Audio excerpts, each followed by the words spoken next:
I just touched down at this LAX. I'm looking for these girls on this LAX. Trying to find the niggas with that LA best. Dodging them niggas with that LA stress. See, I'm a visitor, I'm a LA guest. I gotta be a word. My name is Albert Halimi and I live in Encino, California. Mary Fagnano, I live in downtown Los Angeles.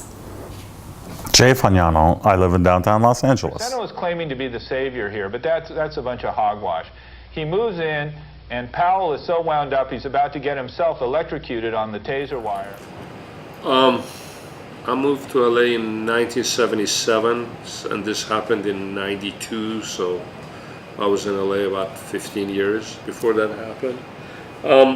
Honestly, before that, I didn't know such neighborhoods and such terrible things could happen to LA.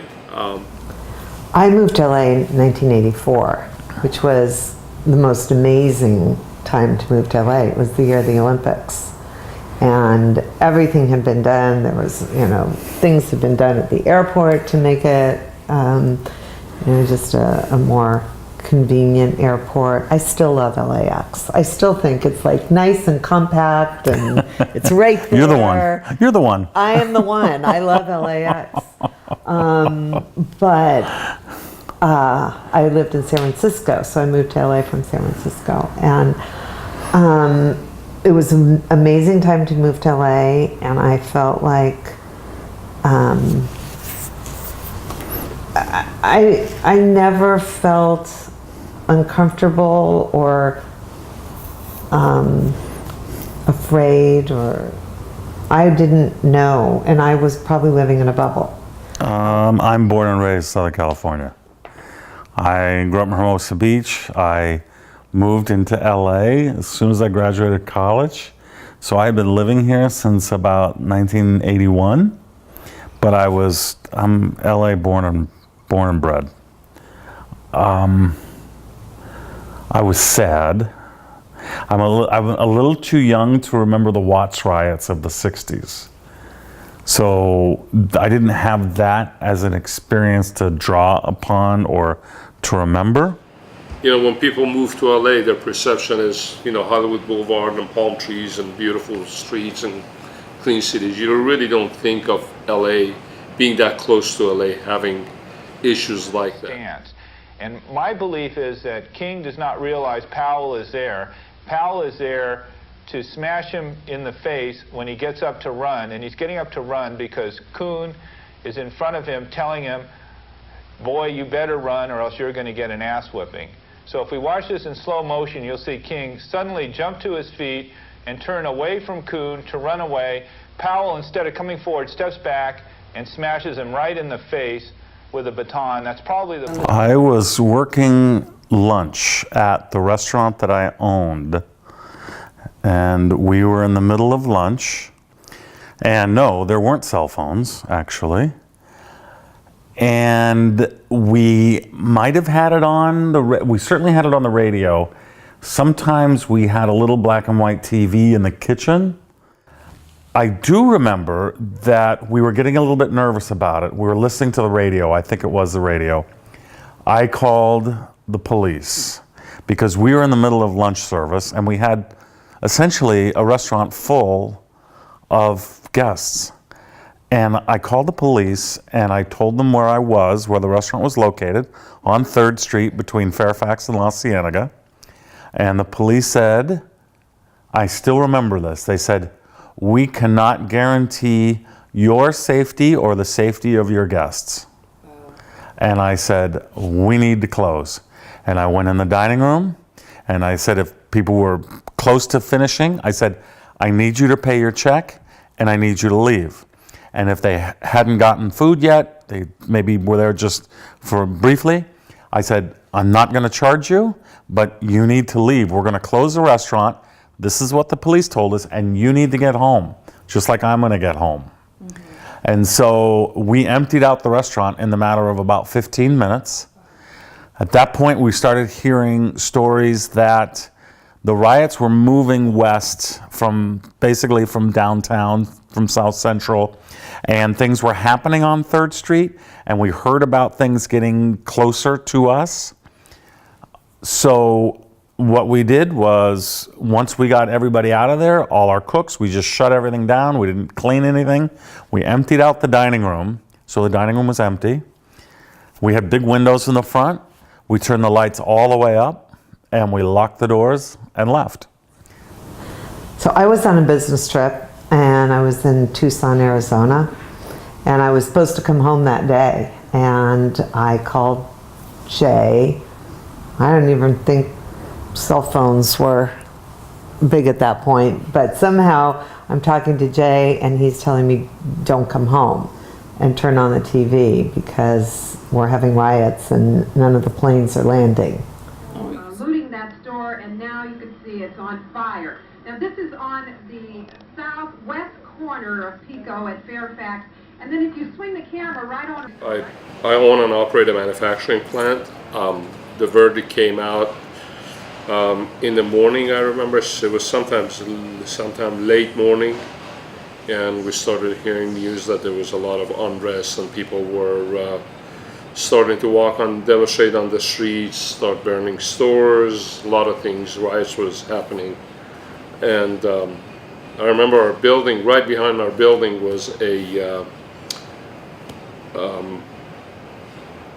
state reserve, what do they call them? National Guard reserve behind our building. And we saw a lot of helicopters landing and taking off, so we knew there was a lot of unrest going on in the city. And a lot of our employees came to me and said, we're concerned about our family because a lot of them live in the lower income neighborhoods that work in our factory. And they asked if they could leave early and go attend to their families. And we run a 24/7 operation. We actually had the night shift coming in at 7 p.m. that night. So I made, somewhere around early afternoon, I made a decision that we had to shut down the plant and let our employees go home, and also call the night shift and tell them not to come in. So we started making calls, called the night shift people, told them to stay home, stay with their families, and I think somewhere around 4 o'clock we shut down the operation and let everybody go home early. And by about 5 o'clock I got on the road myself, and just driving through city, I remember it was, smokes, helicopters everywhere on the sky. You could see smokes from all over. I try to go around neighborhoods that I didn't get stuck in any of the riots, but you could see a lot of smoke. And basically what I remember is a lot of smokes from different parts of the city, and also a lot of helicopters and sirens going everywhere, fire engines. You're driving down the 10 freeway, you just hear all the fire engines and police and ambulances running everywhere. So that's what I remember. And we were living at the time in Hollywood, and I thought, that's east of us from where I was, how am I going to get home? So I drove all the way up La Cienega, up Laurel Canyon to Mulholland, and I took Mulholland all the way east to get home and drop down into Hollywood. And you could see it from Mulholland. You could see smoke, you could see where fires were being set, you could see it all from up there. So I do remember seeing a fire truck go by with a police car, but then when it came to us, we could see pickup trucks, little pickup trucks going up our street with people who had just looted a store down on Hollywood Boulevard, and the back of their truck was full of stuff. And you just watched it. You watched fires get set, and you watched stores get broken into, and then it just passed you, and it went by. Because we were residential, but just a block from Hollywood Boulevard. But you just watched it happen. And it was just the two of us, but I was really worried about Jay. I was worried about all of our friends, and I was worried about his employees, and just really feeling helpless, not being there. And of course, what you see on television is just the worst of the fires and the worst of the looting. And as Jay said, it seemed to move through the city, whereas on TV it just looked like the entire city was up in flames. They could have very easily killed me when they threw me in the car. It took me off. I'm lucky though. I'm lucky. I was scared. Led to community call for a change in the leadership in our police department.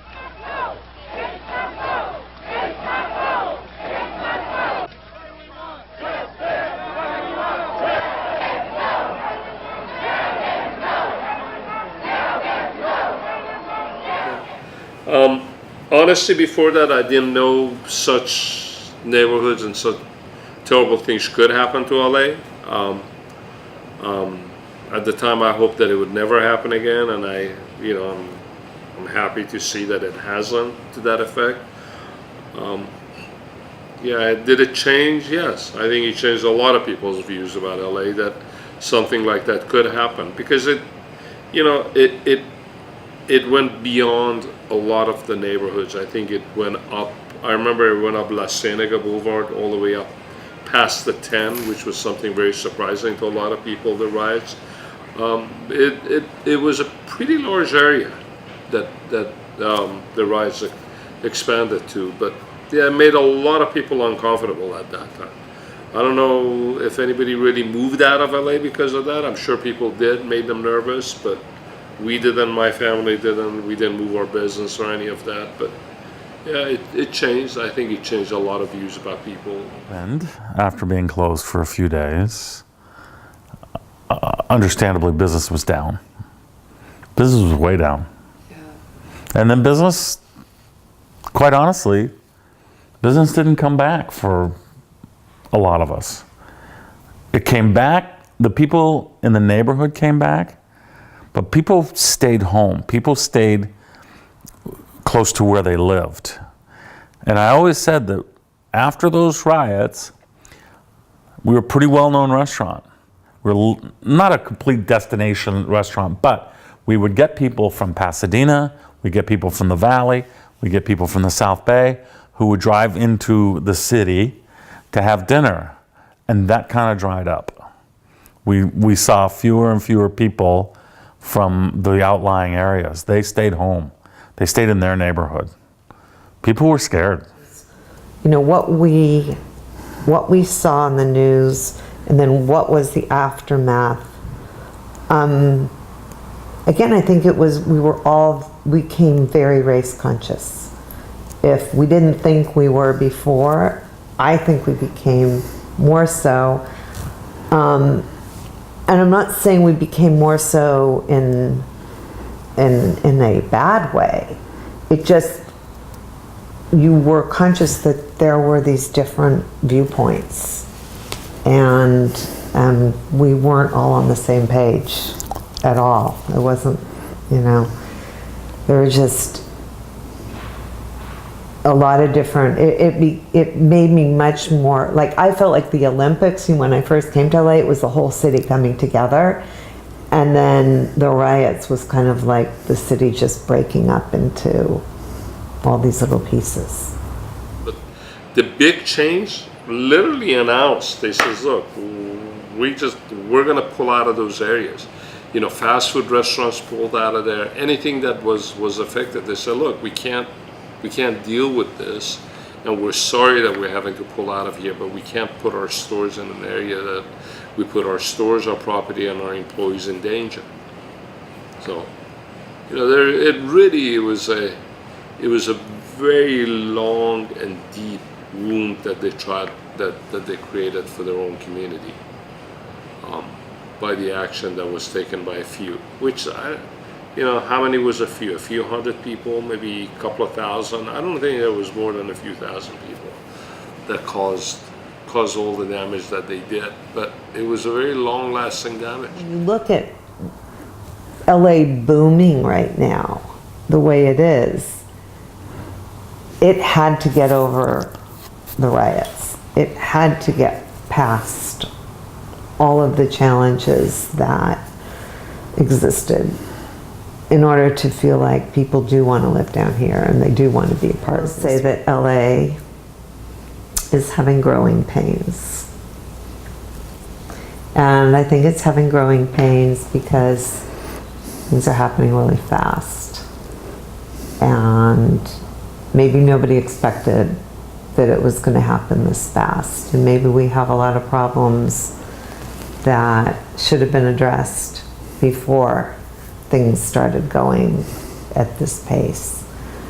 And I just hope that there is going to be some time of reflection and pause and consideration for all the stakeholders who have been a part of this city and all the populations that are important to this city, and that there's a consideration of the humanity of living in an urban environment, and that it should be, we should think we are the city of the angels. We should think about how can we reflect being the city of the angels in all the things that we're doing. LA is trying so hard to be a world-class city. And in some ways it's achieving, and in some ways it's failing. To like Mary say, it's suffering growing pains. It is evolving very quickly. It is changing very quickly. It also has this, whether it's deserved or not, this kind of cliched